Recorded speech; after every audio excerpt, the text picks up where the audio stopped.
Hello friends, आज की class में मैं आपको बहुत ही इम्पोर्टेंट टॉपिक पढ़ाने वाली हूँ जो कि एमपीपीएससी का यूनिट 10 का टॉपिक है और एआईए पीजीटी के लिए भी काफ़ी इम्पोर्टेंट है। यहाँ से अधिकतर एग्जाम में क्वेश्चन पूछे जाते हैं। और इसके बाद मैं आपको ये भी पढ़ाऊंगी कि प्रीवियस 2017 से लेके 2025 तक एआईए पीजीटी और अदर स्टेट के जो पीएससी हुई है, पीजी तो वैसे कॉमन हो गया है, तो 2017 से 25 तक जो भी पीएससी हुई है और एआईए पीजीटी का पेपर हुआ है, उनमें यहाँ से कौन कौन से क्वेश्चन किस सन में पूछे गए हैं वो नेक्स्ट वीडियो में बताऊंगी। वैसे ये टॉपिक बहुत बड़ा है और अक्सर हमको क्या लगता है एआईए पीजीटी का जब पेपर आता है कि आयुर्वेदिक औषधि बनाने के लिए हमको कितना एरिया चाहिए, 1000 स्क्वायर फीट चाहिए, तो मृत संजीवनी सुरा की पैकेजिंग कितने एमएल की पेटेंट बताई है, कितनी ही होना चाहिए। तो ये पूरा क्वेश्चन पहले लगता था कहाँ से पूछा जाता है, पर वो सारा इसमें ही पूछा जाता है ना। अवलेह की वैलिडिटी कितनी फिक्स कर दी है, आसो अरिस्ट, वो 2016 का गजट नोटिफिकेशन था, उसमें ये सारी चीजें बताई गई हैं। अभी मैं आपको दिखा देती हूँ। तो ये पूरा पीडीएफ है, एक बार ओवरव्यू कर लेते हैं। तो ड्रग एंड कॉस्मेटिक एक्ट 1940 और रूल 1945, इसके तहत क्या क्या हम पढ़ने वाले हैं। तो इसमें पूरे ग्रुप वाइज डिस्ट्रीब्यूशन है। अधिकतर एग्जाम में यहाँ से क्वेश्चन पूछा जाता है ना, बहुत ज्यादा पूछा जाता है। और ये भी साथ साथ बताऊंगी कहाँ से क्या पूछा जाता है ना। तो यहाँ पे मैं आपको एक ग्रुप पढ़ाने वाली हूँ, बाकी इसके सारे वीडियो जो है वो कहाँ पर मिलेंगे, पीजी आयुर्वेद प्रयोजनम ऐप पर आयुष जीके का जो कोर्स है वहां पे आपको ये सारी चीजें मिल जाएंगी, है ना। अभी मैं आपको एक ग्रुप यहाँ पे पढ़ाने वाली हूँ, ठीक है। सेक्शन वाइज रहेगा और ट्रिक के साथ याद कराऊंगी। अभी मैं आपको एक या दो ग्रुप ट्रिक के साथ याद करा के दिखा देती हूँ। ये सारे क्वेश्चन एग्जाम में पूछे गए हैं, प्रीवियस ईयर का अगर आपने पेपर देखा होगा, यहाँ से काफी क्वेश्चन एग्जाम में पूछे जाते हैं, ठीक है। सेक्शन वाइज रहेगा। उसके बाद कुछ पॉइंट ऐसे हैं जैसे, हाँ, लाइसेंसिंग फॉर्म एक बार पूछा गया था, 26E किससे, जीएमपी से रिलेटेड है ना, ये भी पूछा गया था। फिर यहाँ पे हम शेड्यूल पढ़ेंगे, कौन से शेड्यूल में कौन सी आयुर्वेदिक औषधियों को बताया है, जैसे E1 में पॉइजनस औषधियों को बताया है। इसके बाद चूर्णवटी, जिनका भी जो सॉरी सेल्फ लाइफ है, यानी कितने दिन तक उनको, कितनी साल तक स्टोर रख सकते हैं, है ना, एक्सपायरी डेट, वो नया शेड्यूल 2016 के अकॉर्डिंग ही पूछा जाता है। ये सारी औषधियां मैंने आपको आयुष जी के बैच में पढ़ाया हुआ है, तो वहां से जाके, और ये क्वेश्चन आया था पीएससी केरला पीएससी 2023 में, और एआईए पीजीटी में भी आया था। मृत संजीवनी सुरा को मैक्सिमम पैक कितने एमएल का होता है, ये पूछा था, ठीक है। उसके बाद आपको शेड्यूल पढ़ाया है मैंने, ठीक है। क्लासिफिकेशन, पेनाल्टी, किसके अंडर, रेगुलेटरीज की बॉडी कौन कौन सी है ना, 151 169 रूल क्या है।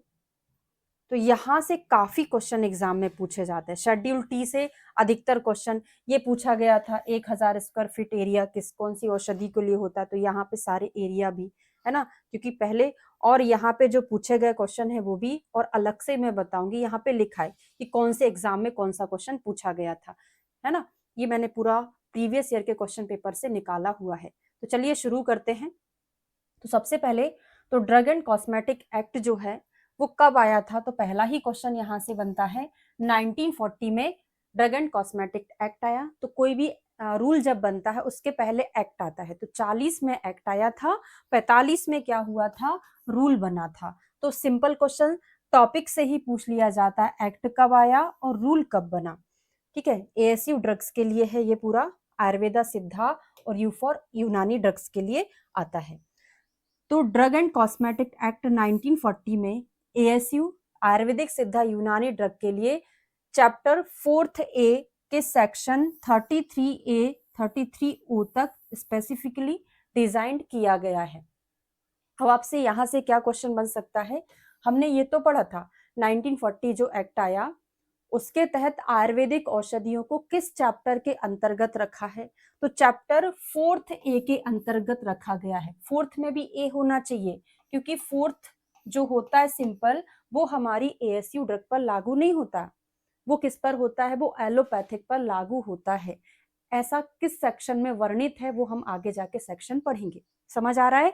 तो फोर्थ हमारी एएसयू ड्रग से रिलेटेड नहीं है, वो फोर्थ ए है जो जिसके सेक्शन 33 ए से लेके 33 ओ तक हम पढ़ेंगे। सारे के सारे बहुत इंपॉर्टेंट हैं, है ना। तो ये भी पूछा जा सकता है चैप्टर कौन सा है, कौन से सेक्शन में एएसयू ड्रग के बारे में बताया। एलोपैथिक ड्रग के लिए बिल्कुल अलग है इसके सेक्शन, और जो सेक्शन 5 है और सेक्शन 7 है उनका प्रोविजन हमारे एएसयू ड्रग के लिए नहीं है। ये क्वेश्चन एक एग्जाम में पूछा गया था कि जो ऐसे कौन से सेक्शन हैं, डीटीएबी और डीसीसी के ऐसे कौन से सेक्शन हैं जो केवल एलोपैथ के लिए है, एएसयू के लिए नहीं है। तो 5 और 7 कैसे है, ये क्या है, आगे पढ़ेंगे, है ना। जो एएसयू ड्रग पर लागू नहीं होता तो कौन से नहीं होता, तो पहला क्वेश्चन उधर बन गया, दूसरा ये बन जाएगा, तीसरा बन जाएगा कौन कौन से सेक्शन हमारे इस पे लागू नहीं होते, है ना। और जो एएसयू ड्रग है उसके लिए अपने अलग एडवाइजरी बोर्ड है, इंस्पेक्टर, एनालिस्ट और पेनाल्टीज होती है।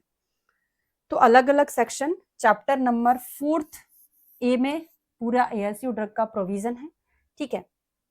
अब यहाँ पे हम ग्रुप वाइज पढ़ रहे हैं। आपको ये नहीं याद रखना है कि कौन से ग्रुप में, ग्रुप ए में बताया है सेक्शन ए और सेक्शन 7A, ये ग्रुप याद नहीं रखना, बस आपको ये याद करने के लिए थोड़ा सा ग्रुप वाइज डिवाइड कर दिया। आपसे तो पूछा जाएगा कौन से सेक्शन में किस चीज का वर्णन है ना। इससे हमको और अच्छे से याद हो जाएगा। ग्रुप ए में हम केवल 2 ही चीजें पढ़ेंगे, डेफिनेशन पढ़ेंगे और एक्सक्लूजन पढ़ेंगे।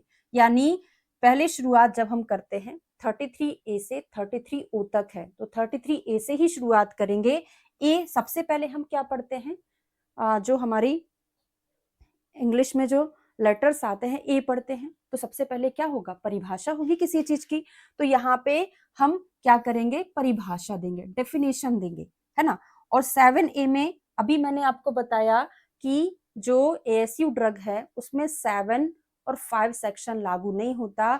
ये किस में बताया है, 7A में बताया, 7A सेक्शन के अंतर्गत बताया कि ये सेक्शन एलोपैथिक के अंतर्गत लागू होंगे, आयुर्वेद में नहीं होंगे। बात समझ में अगर आ रही हो अच्छे से समझिएगा। मतलब कुछ चीजें ऐसी हैं यहाँ पे जो किस सेक्शन में बताया है ऐसा पूछा जाता है, ठीक है। तो सबसे पहले परिभाषा। अब यहाँ पर ये क्वेश्चन बनता है कि इसमें किस तरीके का की पॉइंट क्या है इसका, ये तो ट्रिक है, अभी पढ़ा दूंगी। तो 33A में एएसयू की डेफिनेशन बताए कि एएसयू ड्रग है क्या, है ना। तो सेक्शन ए के अंदर एक्सक्लूसिवली अथॉरिटेटिव बुक्स के फॉर्मूले बताए हैं। मतलब एक फर्स्ट शेड्यूल पढ़ाऊंगी, फर्स्ट शेड्यूल में क्या बताया, हमारी अथॉरिटेटिव बुक बताया, मतलब चरक संहिता, सुश्रुत संहिता, बागभट्ट, और इसमें सारी लघुत्रयी के बारे में बताया है कि इन्हीं के अंतर्गत जो औषधियां वर्णित हैं वही औषधियां आपको एएसयू ड्रग के अंतर्गत लेनी है। एएसयू ड्रग की डेफिनेशन में यही तो होगा कि वही औषधियां। अब मैं आयुर्वेद वाली हूं तो मैंने चरक, सुश्रुत, बागभट्ट बता दिया। सिद्धा में जो बुक होंगी वो भी फर्स्ट शेड्यूल में डिस्क्राइब होंगी। यूनानी में जो भी ड्रग होंगी वो भी फर्स्ट शेड्यूल के अंतर्गत डिस्क्राइब होंगी।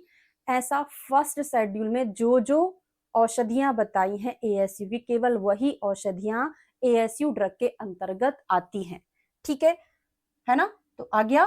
फिर पेरेंट्रल एक्सक्लूड, पेरेंट्रल जो मेडिसिन है वो इसमें एक्सक्लूड रहेंगे, इंक्लूडेड नहीं रहेंगी। अब कोडिंग याद करो, ए को हमने 3 बार ए लिख दिया, 3 बार हमने अगर ए लिख दिया तो हमने एक को बना दिया ऑथोरिटेटिव बुक जो रहती है वो इसके अंतर्गत आएंगी। ऑथराइज्ड जो बुक है केवल वही इसके अंदर आएंगी, और आयुष से रिलेटेड होगी वही इसके अंतर्गत आएंगी। तो पहला लेटर, पहला शेड्यूल, ऐसे करके हमने पूरा कोडिंग बना लिया। लास्ट में मैं इसके एमसीक्यू भी आयुष जी के बैच पर अपलोडेड है ना। तो आप अगर उसको वीडियो को पढ़ेंगे, क्वेश्चन सॉल्व करेंगे तो जरूर आपको टिप ऑफ टंग याद हो जाएगा। इस तरीके से आप अपने एग्जाम में 2-3 नंबर ज्यादा तो और लोगों से ज्यादा ले आ सकते हैं, ठीक है। अब सेकंड सेक्शन आता है एक्सक्लूजन का। तो पहले डेफिनेशन बता दिया, फिर एक्सक्लूजन बता दिया। क्या एक्सक्लूजन बना दिया, 7A में ये बता दिया कि डीटीएबी होता क्या है पढ़ेंगे, एंड डीसीसी ये बताया है। तो इन्होंने सेक्शन 5 और 7 अप्लाई नहीं करते हैं एएसयू पे, इसके अंतर्गत ये आता है। तो याद कैसे करेंगे, हमने 7th A में ए पढ़ा, अब 3A में 3A में क्या होगा, हमने 3 बार A को लिखा था, 3A में हमने 3 बार A को लिखा था, तो अथॉरिटेटिव, ऑथराइज्ड, आयुष में इतना क्यों पढ़ा रही हूँ, क्योंकि जनरली अगर मैं आपको रीड करा दूंगी आपको बहुत मेहनत लगेगा उसको याद करने में और वो याद नहीं हो पाएगा, है ना। इसीलिए मैं आपको इस तरीके का कोड बार बार रिपीट कर रही हूँ ताकि आप भूलो ना। फिर 7A में हमने केवल A से क्या याद किया, आयुष अलग है, A फॉर अलग है, क्या अलग है, आयुष अलग है, किससे अलग है, 5वां और 7वां सेक्शन आयुष पर यानी ASU ड्रग पर लागू नहीं होता है, ठीक है। अब ये क्या होता है आगे पढ़ेंगे। अब हम दूसरा ग्रुप पढ़ते हैं, तो दूसरे ग्रुप में क्या चैप्टर एप्लीकेबिलिटी, मतलब कौन सा चैप्टर किस पे अप्लाई है। अभी जो मैं बार बार बता रही थी ना कि 4th चैप्टर हमारे ASU पे लागू नहीं होता, एलोपैथ पे लागू होता है, वो यहाँ बताया। तो 33A और 33B पढ़ेंगे। तो 33A में देखो यहाँ पे केवल 3A है, 3A है तो यहाँ पे डेफिनेशन, लेकिन 3 आ जाएगा, 3 आ जाएगा तो वहां पे हम क्या पढ़ रहे हैं कि जो चैप्टर 4th बताया है वो नॉट फॉर ASU। 33 में A में ये बताया है कि जो चैप्टर 4 है वो ASU ड्रग के लिए अप्लाई नहीं होता, और B में क्या बताएगा कि क्या अप्लाई होता है। वैसे कायदे से बताना था, यहाँ पे 33A में 4th अप्लाई होता है तो मैच कर जाता, पर नहीं, 33A में ये बताया कि 4th चैप्टर अप्लाई नहीं होता ASU पे, और 33B में क्या बताया कि 4th A चैप्टर ASU पर अप्लाई होता है, ठीक है। अब हम याद करते हैं, A फॉर क्या है, A फॉर एलोपैथिक पर अप्लाई होता है 33A, तो बचा हमारा B, हमारा B जो है बिलोंग करता है, ASU बिलोंग करता है B पर। क्लियर हो गया, समझ आ गया। अब आगे बढ़ते हैं ग्रुप सी, तो ग्रुप सी और देख लेते हैं। तो ग्रुप सी में एडवाइजरी बॉडीज रहती हैं, तो 33C सेक्शन क्या बताता है, डी क्या बताता है, तो ये नहीं याद करना, मैंने पहले भी आपको बोला था। तो सी फॉर क्या होता है, कमेटी, सी फॉर क्या होता है, कमेटी। तो यहाँ पे 33C में एडवाइजरी बोर्ड के बारे में बताया, बोर्ड मतलब वही ना एडवाइजर जो देगा, है ना, एडवाइस दो देता है, एक बोर्ड होता है उसको कमेटी बोलते हैं, तो सी फॉर कमेटी। तो ADTAB एडवाइजरी बोर्ड इसके अंतर्गत बताया है ना। सी फॉर हमने कमेटी देखा, इस कमेटी में कितने मेंबर होते हैं इसके बारे में बताया कि 13 टाइप के मेंबर होते हैं, है ना। चेयरमैन जो होता है नॉमिनेटेड मेंबर होता है। और डी फॉर क्या होता है, ASU DDC। तो सी में कमेटी बता दिया, ADTAB का एडवाइजरी बोर्ड बता दिया, और डी फॉर DDC बता दिया। ये डी क्या है, ASU DDC कंसल्टेटिव कमेटी होती है। तो यहाँ पे कोई चीज कंसल्ट करना है तो अपने डायलॉग पे डायलॉग मारता रहता है। कोड क्या बना, कंसल्टेटिव कमेटी जो होती है वो अपने डायलॉग मारता रहता है ना, कि मैंने ऐसा किया, मैंने वैसा किया। तो डी के अंदर DDC बना है।